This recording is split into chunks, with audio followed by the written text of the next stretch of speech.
یہ کہانی ہے دو خاندانوں کی، جو ایک رانو چڑیا کا اور ایک پارو چڑیا کا۔ دونوں کا خاندان یعنی کہ دونوں کے گھونسلے قریب قریب تھے، وہ ایک دوسرے کے ہمسائے تھے۔ اور رانو چڑیا بہت خوش رہتی اپنے شوہر کے ساتھ۔ جو پارو چڑیا تھی وہ ہر ٹائم اپنے شوہر کے ساتھ لڑتی رہتی تھی۔ وہ بہت زیادہ پریشان تھا کہ ابھی میں گھر آتا ہوں تو پھر میرے ساتھ لڑنا شروع کر دیتی ہے۔ پارو چڑیا بہت زیادہ ایک دن لڑ رہی تھی تو اسی دوران وہ کہنے لگا کہ تم مجھے کیوں بار بار تنگ کرتی ہو؟ میں نے تمہیں کہا تھا کہ گھونسلے کے لیے سوکھا گھاس لانا، لیکن تم نے وہ کام بھی نہیں کیا۔ وہ یہ کہہ کر کہتا ہے کہ اب میں جنگل کی دوسری اور جا رہا ہوں، کچھ کھانے کو لاتا ہوں۔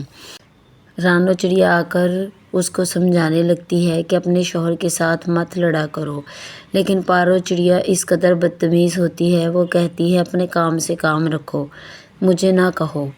اور پھر وہ کہتی ہے کہ چلو آؤ جنگل کی طرف چلے، میں سوکھا گھاس لینے جا رہی ہوں۔ وہ کہتی کہ میں نے نہیں جانا، تم جاؤ، یقیناً میرے شوہر نے ہی تمہیں کہا ہوگا کہ گھاس لینے چلی جائے اس کے ساتھ، لیکن میں نہیں جاؤں گی۔ رانو چڑیا یہ جواب سن کر چلی جاتی ہے اور پھر پارو چڑیا وہاں اپنے الو دوست پاس چلی جاتی ہے۔ الو دوست بھی اس کو جب سمجھانے لگ جاتی ہے کہ تم اپنے انڈے دینے والی ہو تو تم اپنا خیال رکھو اور اپنے گھونسلے کا اور اپنے شوہر کا خیال رکھو، تو وہ اس سے بھی چڑ کر وہاں سے واپس آ جاتی ہے اور کہتی ہے کہ میں تمہارے گھر بھی دوبارہ نہیں آیا کروں گی۔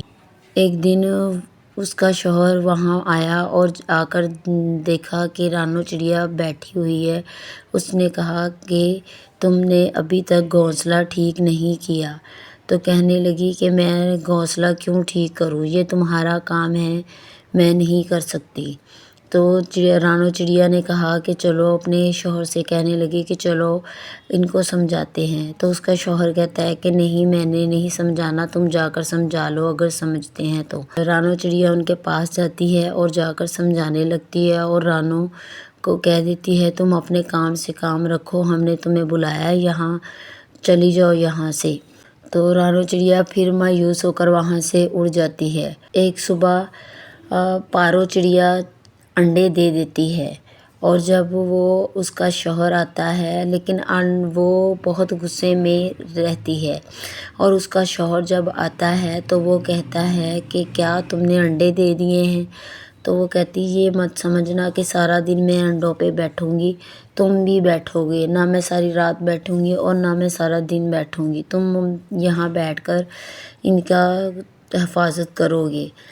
تو وہ کہتا کہ اچھا، میں سارے کام کر لوں گا، یہ کوئی لڑنے کی بات نہیں ہے، یہ تو خوشی کی بات ہے۔ تو وہ بیچارہ پھر دانہ دنکا لینے کے لیے چلا جاتا ہے۔ اسی طرح دن گزرتے گئے، دن پارو چڑیا کے بچے آ گئے۔ پھر پارو چڑیا دیکھ کر ان کو بڑا خوش ہوئی اور کہنے لگی یہ تو میری طرح کے ہی ہیں، میں تو اس کے پاپا کے ساتھ ایسے لڑتی رہی ہوں، میں نے بہت غلط کیا ہے، آج ان کو آنے دو، میں ان سے سوری کروں گی۔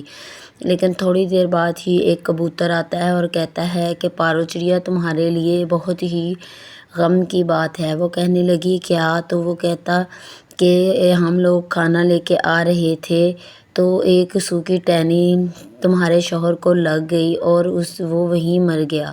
پارو چڑیا بہت رونے لگی اور روتے ہوئے کہنے لگی کہ مجھے تو تم نے موقع بھی نہیں دیا کہ میں تم سے سوری کر سکوں، یہ میں نے کیا کیا، میں سارے زندگی آپ سے لڑتی رہی۔